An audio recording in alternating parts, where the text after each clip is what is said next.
Nah, Assalamualaikum warahmatullahi wabarakatuh. Saya Sari Atsumi, guru dari SD Negeri 31 Pontianak Tenggara. Saya akan membuat video mengenai sosialisasi kurikulum Merdeka kepada teman saya, rekan kerja di sekolah saya, yaitu Ibu Sri Suwani, guru kelas 6, saya guru kelas 3. Halo Bu Sri. Halo juga. Lagi apa? Ini lagi ya gitulah kerjaannya guru. Ya, kalau Ibu Sri udah pernah mendengarkan mengenai kurikulum Merdeka? Ya, mendengar. Tapi belum paham. Belum pahamnya. Karena memang saya belum disosialisasi. Tapi sekarang Ibu menggunakan pendekatan kurikulum 13 kan ya? 13. Jadi menurut Ibu rasanya bagaimana itu? Menurut saya tuh kurikulum 13 itu karena masih baru menurut saya ya. Saya belum terlalu menguasai itu, Madam. Belum menguasai dan belum terlalu paham nyasar apa itu, belum terlalu itu karena sudah sekian lama pakai kurikulum yang lama. Pakai KTSP ya Ibu ya? Iya, KTSP. Jadi itu masa peralihan ini baru tahun ketiga saya. Ketiga ya, betul ya. Kurang lebih itu sama lah. Ya. Jadi itu saja, saya belum terlalu menguasainya. Tapi tahu sih, cuma sekedar tahu.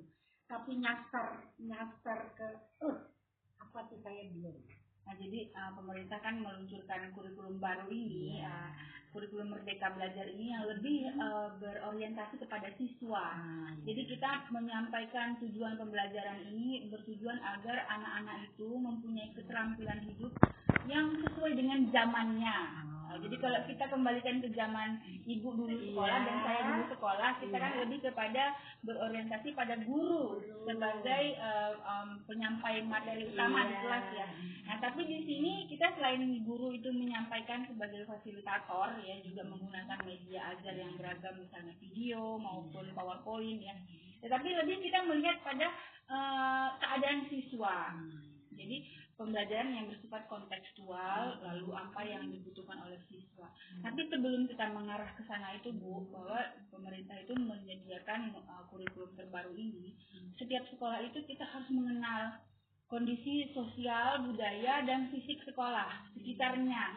Jadi ibaratkan sekolah kita ini berada di dekat Universitas Tanjung Pura dan lalu dekat dengan dunia usaha, orang-orang yang membuka rumah makan, rumah kos. Tentu sekolah kita ini beda dengan SD 27 yang ada di tepi sungai. Jadi itu dirumuskan dulu dalam visi misi sekolah dan tujuan sekolah. Dari situ baru kita sesuaikan dengan apa yang akan kita capai di kelas sesuai dengan kebutuhan dan apa keadaan sekolah itu. Nah, kan kalau sekarang kita mengajarnya dibagi kelas 1, 2 sampai 6 ya berdasarkan usia kan. Nah, kalau dalam kurikulum Merdeka ini Bu, dibaginya dalam fase. Jadi ada fase A, itu kelas 1, kelas 2. Lalu fase B, 3 dan 4. Nah, fase C, 5 dan 6. Artinya nih, setiap fase ini guru di dua kelas yang berbeda ini harus bekerja sama, menyamakan visi, supaya nanti di akhir fase untuk naik ke namanya sukses. Ya, sukses ya, mampu untuk naik ke fase berikutnya. Ya, kalau dulu nilainya standar minimal paling tidak. Itu dulu ada namanya ya. Gitu kan. Nah, kemudian juga diharapkan pada setiap akhir pembelajaran itu kan ada refleksi ya. Kalau kita kan refleksi bertanya tuh hanya lisan. Anak pun menjawab hanya lisan. Tapi di sini kita membebaskan anak untuk menunjukkan refleksi hasil pembelajarannya itu dalam ragam barang yang berbeda-beda. Misalnya dia suka bercerita, dia boleh berceritakan kembali. Dia suka menggambar, dia bisa bikin gambar poster. Dia bisa bikin video editing, silahkan walaupun waktunya agak lebih diperpanjang ya. Bikin drama, bikin lagu, bisa di rumah nanti dipresentasikan pada hari berikutnya.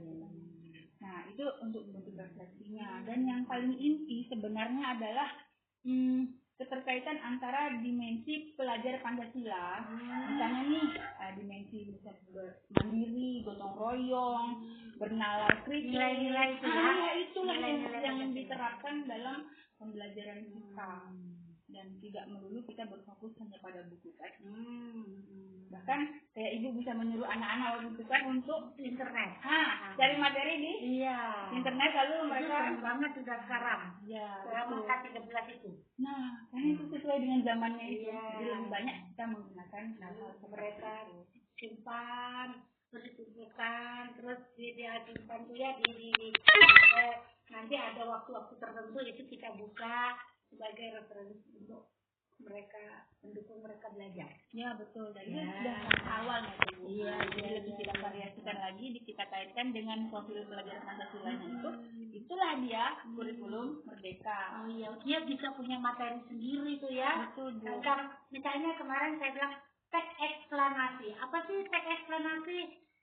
Yaitu tentang menceritakan tentang fenomena alam, kisah nyata, fenomena alam, itu namanya teks eksplanasi. Nah, kamu cari teks eksplanasi internet, masing-masing beda-beda. Mereka tentang iklim beliung, tentang topan tornado, tentang gempa bumi. Kayak gitu sih ya, bervariasi ya. Iya. Nanti bagaimana mereka implementasikannya kan dalam bentuk seperti membuat poster. Kayak gitu sih saya sudah, tapi saya tidak tahu itu konsep merdeka.